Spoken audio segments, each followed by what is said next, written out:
6 minutos. Comenzamos a desarrollar cada uno de esos temas y comenzamos desde luego por el ámbito político, el que más novedades y como novedades sorpresas ha generado en esta jornada, aunque para algunos no del todo. Y me refiero al hecho principal, la ruptura de una alianza que tuvo una vida fugaz de apenas 15 días, aquella de Unidad Nacional y los Demócratas. Samuel Doria Medina anunció que abandonaba ese intento de coalición debido a que no encontraba condiciones para encarar las elecciones primarias. Vamos a conocer precisamente a continuación las palabras del empresario que de esta forma daba a conocer al país la ruptura o el fin de la alianza, como quiera entenderse.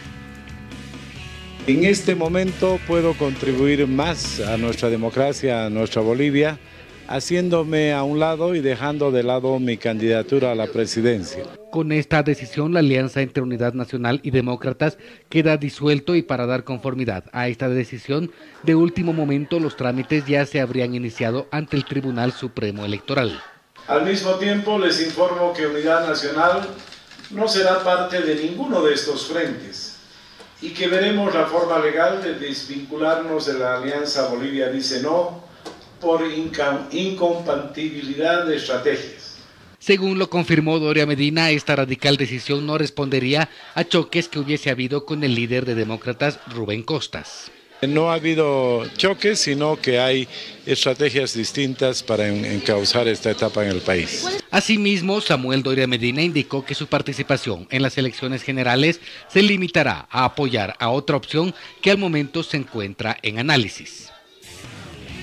Esa decisión fue calificada por los demócratas como una cobardía. Fue el término que se escogió en un comunicado y también en pronunciamientos públicos de varios de sus dirigentes. Ahora, ustedes lo escuchaban, de acuerdo a Doria Medina, la razón principal para la ruptura de esa alianza ha sido, comillas, repito sus palabras, una incompatibilidad estratégica. ¿Será esa la razón?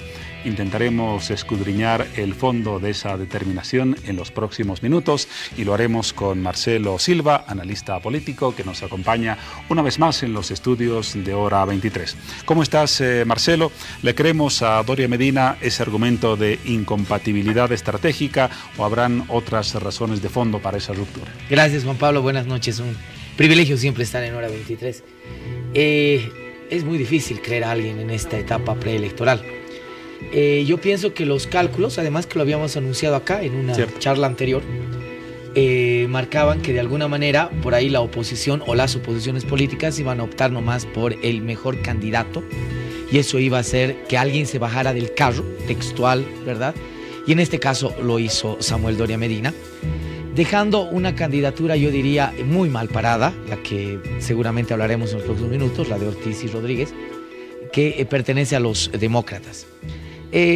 Dos fundamentales razones podrían haber. Una, el hecho de, por supuesto, tener una esmirria o muy baja performance electoral, ¿no? Lo cual yo no vería como un hecho muy factible, por lo menos en los ámbitos donde tiene ejercicio influyente Unidad Nacional. Pero la segunda es indiscutiblemente que probablemente, y lo digo así abiertamente bajo la perspicacia política, Unidad Nacional ha podido llegar a un acuerdo mucho más interesante que con los demócratas, probablemente con el FRI de Carlos Mesa. Tú me dirás, ¿cómo? No hay alianza, no está registrada en el Tribunal Supremo Electoral. No, no hay necesidad de ello. Todavía los candidatos se inscribirán de aquí a mayo. Por lo tanto, tal vez no nos sorprenda, y además las palabras de Samuel Doria Medina son textuales, vamos a apoyar alguna de las fórmulas, no vamos a participar con candidatura, pero vamos a apoyar alguna de las fórmulas, y probablemente ese apoyo se va a decantar, sin duda alguna, por el apoyo a Carlos Mesa. Y por ahí no nos va a sorprender ver en mayo, ¿no?, en las listas del FRI, algunos nombres de Unidad Nacional en escaños claves de representación política. Ahora, desde luego llamó la atención la decisión de esta jornada, pero tal vez no llega al límite de la sorpresa absoluta por los factores que decías y porque creo que todavía los actores están moviendo las fichas políticas en ese ajedrez que tiene todavía varias semanas y varias partidas por jugar. ¿Ves así este panorama? Sí, definitivamente. Ahora, no hay que despreciar lo que sucede después de esta jornada, medianoche. porque de alguna manera, en grandes titulares, si tú quieres, el escenario electoral ya nos deja un ambiente polarizado. Con la bajada de Samuel Doria Medina, la alianza Bolivia dijo no, Bolivia dice no, en realidad, queda coja, y yo creo que la performance electoral que pueda hacer, si es que se insiste con Ortiz y Rodríguez, no va a ser la que se esperaba, sin duda alguna. Entonces este escenario ya nos deja un escenario polarizado para el 2019 definitivamente. Entre Evo Morales y Carlos Mesa. Evo Morales y Carlos Mesa serán los candidatos que nos darán a hablar muchísimo, y probablemente repitiendo la historia electoral que ha tenido el país en los últimos 3 comicios, ¿no? Desde que el presidente Morales es presidente o ha sido electo presidente, estoy casi convencido que más del 85% de la votación se va a concentrar en 2 fuerzas electorales. El 85% o más, ese es tu pronóstico. Así es lo que ha pasado, además, ¿no?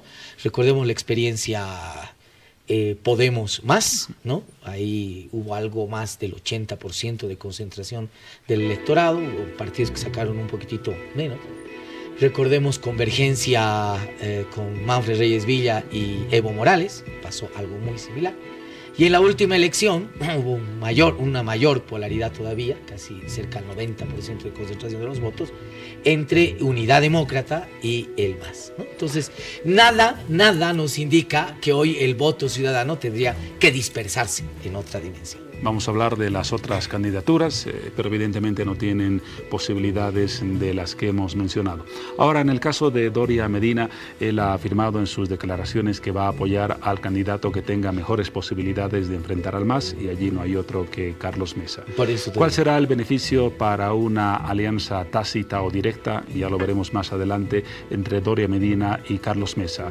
La Organización de Unidad Nacional, la billetera de Doria Medina, el aparato logístico o cierta representatividad en la región occidental del país, o todos estos elementos? Yo creo que todos, de alguna manera todos. Vamos por el último que mencionas, un aparato importante en la ciudad del Alto, ¿no? Que el FRI no lo tiene. Que no lo tiene, ¿no?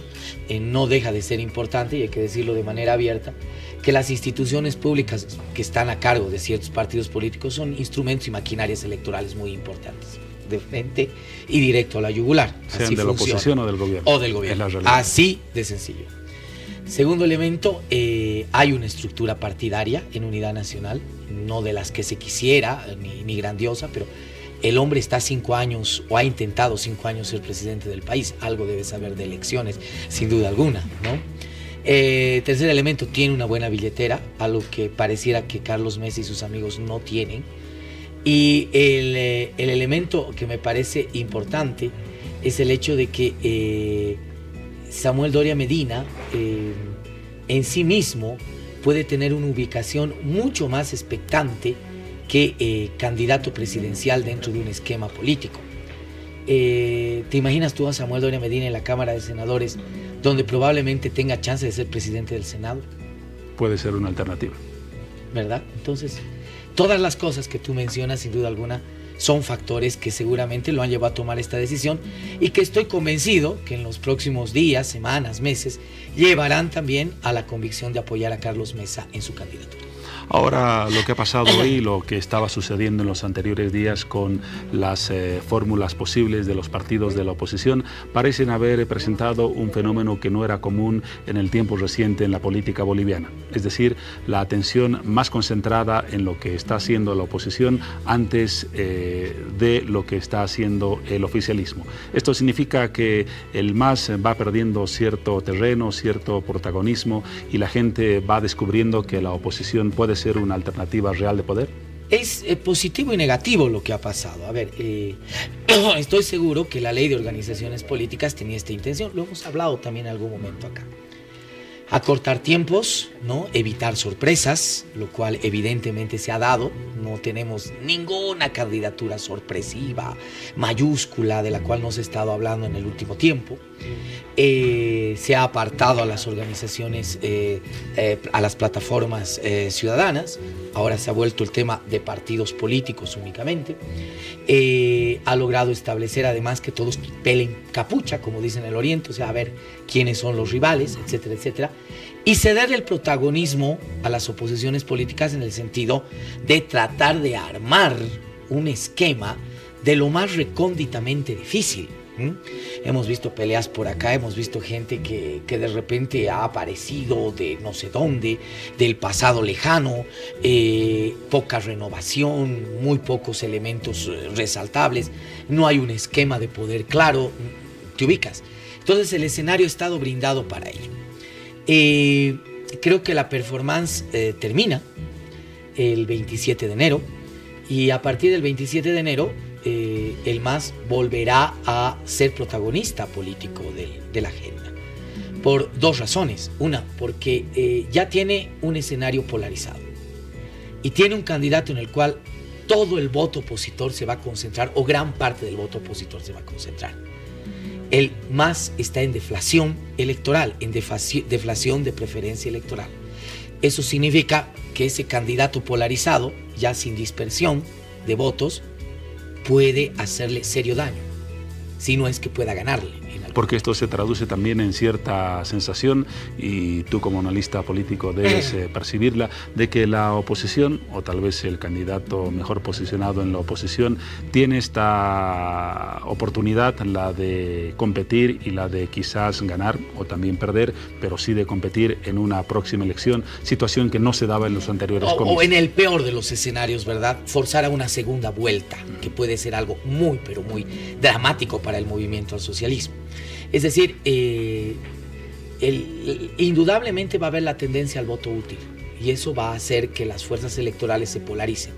Antes, cuando yo te contaba de este 85-88% de distribución de la fuerza electoral en dos fuerzas, el MAS era muy grande, muy grande. 54 al principio, 63 después, 62 después. Hoy eso ha deflacionado, ¿no? Y probablemente el presidente Morales, aunque gane la elección, aunque gane, que es una posibilidad, no llegue al 50% de los votos, más uno, ¿no? Entonces podría haber una segunda vuelta. Por esa razón, yo creo que después del 27 de enero, Juan Pablo, el MAS tendrá que volver a ser protagonista de la agenda. Algo tendrá que ser. Controlar la agenda y, por supuesto, recuperar ese caudal de preferencia electoral que se le ha derrumbado. Vamos a ver a continuación algunos tweets en las redes sociales para calibrar cómo ha reaccionado la gente ante la noticia que se conoció hoy, esa ruptura de los demócratas con Unidad Nacional. Hay criterios que alaban, que valoran, pero otros que también critican esa determinación. Esta es la característica de este sector de tweets.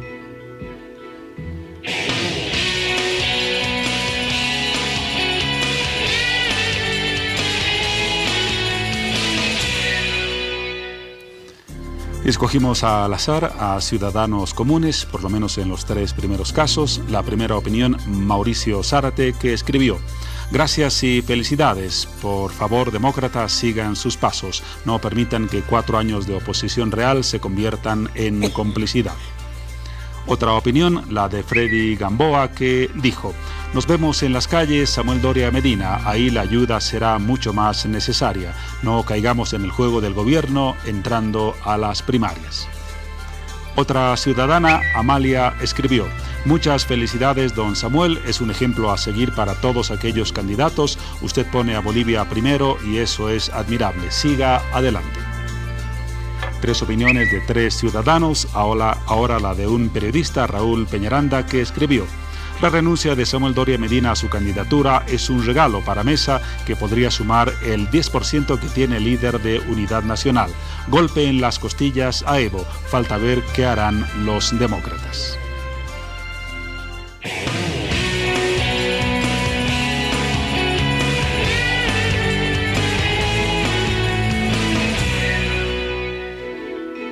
Marcelo, golpe en las costillas a Evo, decía Raúl Peñaranda. ¿Es un golpe a las costillas, al corazón? ¿Dónde habrá afectado esta disolución de la Alianza Unidad Nacional Demócratas? Puede ser un golpe a las costillas, aunque no comparto la argumentación. Las preferencias electorales no se suman de manera inversamente proporcional, ¿no? Yo diría que el daño que podría hacer a la votación de los demócratas la ruptura de Samuel Doria Medina es mayor, por lo que te explicaba antes. El ciudadano entra ahora a esta elección otra vez en una dicotomía electoral. Es Evo Morales más o anti-Evo y no más. Y en algún momento esta línea va a ser el voto útil en función del candidato que tenga mejor posibilidad. Eso significa que no creo que el ciudadano, los partidos políticos probablemente lo tengan en su imaginario, pero el ciudadano no va a desperdiciar su voto. Entonces yo creo que muchos demócratas inclusive, van a entender que para la elección del 2019 es mucho más útil votar por Carlos Mesa que por el candidato de los propios demócratas, ¿verdad? Entonces no es un tema de una correlación inversamente proporcional. Yo comparto que el criterio final de Raúl en el sentido de que puede ser un golpe duro a Evo, pero no que ese 10% se va a traspasar directamente a Carlos Mesa. Más bien yo diría que el golpe puede ser mayor. Por eso decía, habrá que ver si Ortiz y Rodríguez insisten y se mantienen en carrera. Por ahí no lo hacen. Lo veremos. Vamos ahora al Tribunal Supremo Electoral en vivo a esta hora de la jornada, las 23 horas con 23 minutos. Allí se encuentra nuestro compañero y periodista César Pardo para contarnos las novedades que se registran en esa entidad. Desde luego, las candidaturas ya se han inscrito para participar en las primarias, pero queremos tomarle el pulso al ambiente en el Tribunal Supremo Electoral. ¿Cómo está César? Buenas noches. ¿Qué novedades tenemos?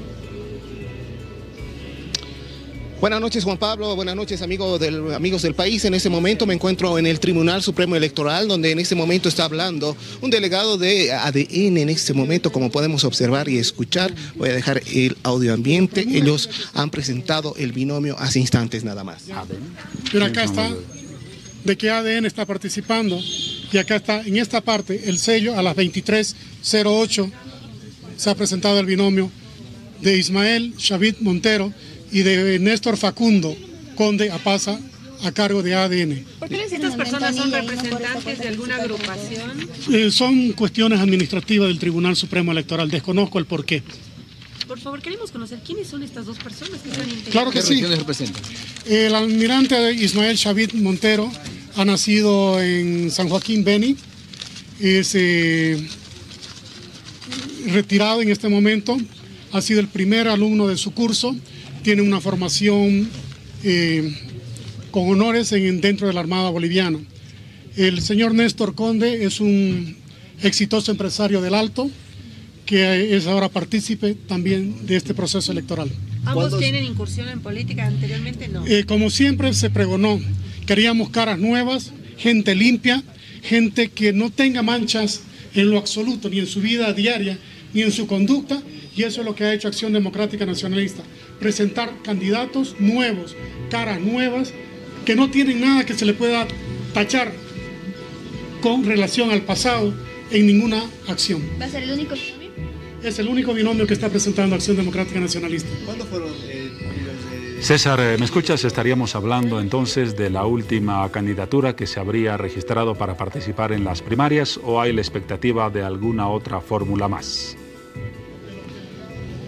Exactamente, estamos a la espera que la diputada Norma Pierola y sus delegados presenten en ese momento en el Tribunal Supremo Electoral su binomio. Ha sido rechazado en horas de la tarde, como lo habíamos anunciado anteriormente. Sin embargo, ella está en este momento en puertas de este órgano electoral para ver si le viabilizan su binomio. Sin embargo, también tenemos que aclarar que delegados de Jaime Paz Zamora se encuentran también en el Tribunal Supremo Electoral, Juan Pablo.